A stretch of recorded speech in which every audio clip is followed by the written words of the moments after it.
When I got to Rockefeller, to be honest with you, Jay-Z wasn't there that much.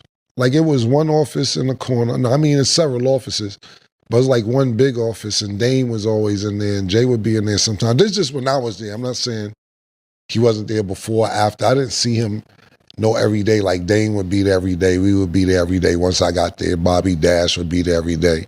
Carlene, G. Robeson. I didn't see him that much. So when Juelz wrote that, I didn't pay that much attention to it as maybe people had took it the wrong way. Cameron was never trying to take Jay-Z's spot, but one Juelz Santana bar made it look that way. When Juelz said Cam taking over the Rock, that one line set off a quiet storm inside Rockefeller Records. Jay-Z heard it one way, Dame Dash heard it another, and Cam was caught right in the middle of it all. But according to Cam, he didn't even think it was that deep. He said when he got to Rockefeller, Jay-Z wasn't even around like that. Dame was in the office every day. The rest of the team was there putting in work, but Jay-Z was barely around. So when that verse dropped, Cam saw it as a win for the team, not a threat to Jay-Z's position. Cam said straight up, if he knew that one bar would have rubbed people the wrong way, he would have changed it. He wasn't there to step on anybody's toes. He was there to contribute.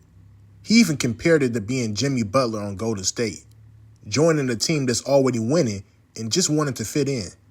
That right there says a lot about where his mindset was, because on the outside, people saw it like Dipset was trying to take over.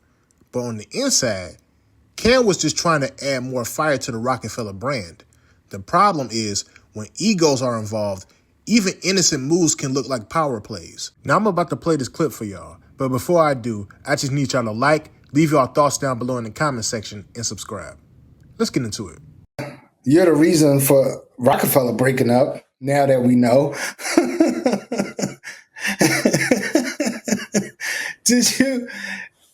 When you first heard, shout out to Juelz Santana, that's my nigga. When you first heard Juelz's verse saying Cam taking over the Rock, what went through your mind? Did you know it was going to be an issue, or did you figure, or you just ain't give a fuck? I didn't pay too much attention because, look, when I got to Rockefeller, to be honest with you, Jay-Z wasn't there that much. Like, it was one office in the corner. No, I mean, it's several offices, but it's like one big office, and Dame was always in there, and Jay would be in there sometimes. This is just when I was there. I'm not saying he wasn't there before or after. I didn't see him every day. Like, Dame would be there every day. We would be there every day once I got there. Bobby Dash would be there every day.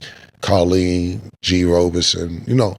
I didn't see him that much. So when Juelz wrote that, I didn't pay that much attention to it as maybe people had took it the wrong way.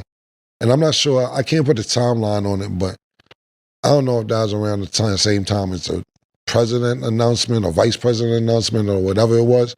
So maybe it just correlated with that. I didn't think about it, about fuck what niggas is thinking. I just thought about it as we came over there and did our thing.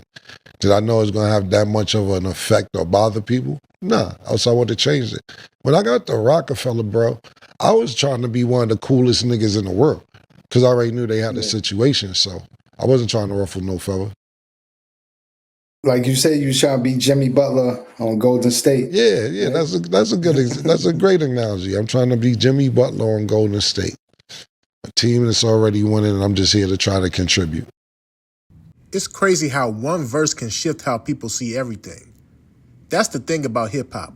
One line, one bar, one small moment can change the energy of a whole movement. When Juelz said Cam taking over the Rock, it wasn't meant as disrespect. It was confidence. It was a young artist showing pride in his team. But hip-hop is full of ego, power, and perception. What you mean and what people hear can be two totally different things. To me, Cam handled it like a real professional. He could have let that moment turn into another ego battle. He could have tried to double down and say, yeah, we're running the Rock now. But he didn't. He understood what he walked into.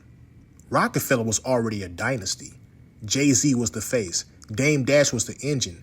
Cam knew his role. He was there to contribute, not compete. That shows a lot of maturity, especially in the era where every rapper was trying to prove they were the boss. The part that stands out most to me is how Cam compared himself to Jimmy Butler on Golden State. That's the perfect way to describe it. You walk into a system that's already winning. You got your own style, your own confidence, but you also respect the structure that's already in place. Cam understood that balance. He knew when to lead and when to play his position. That's a rare thing in this hip-hop game. And what I respect even more is how he didn't feed into the drama.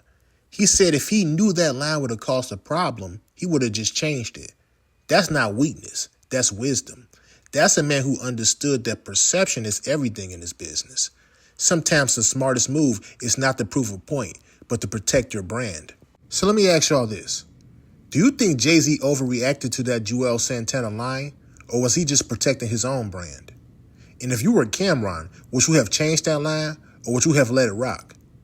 Let me know your thoughts down below in the comment section, and make sure you like and subscribe. Peace.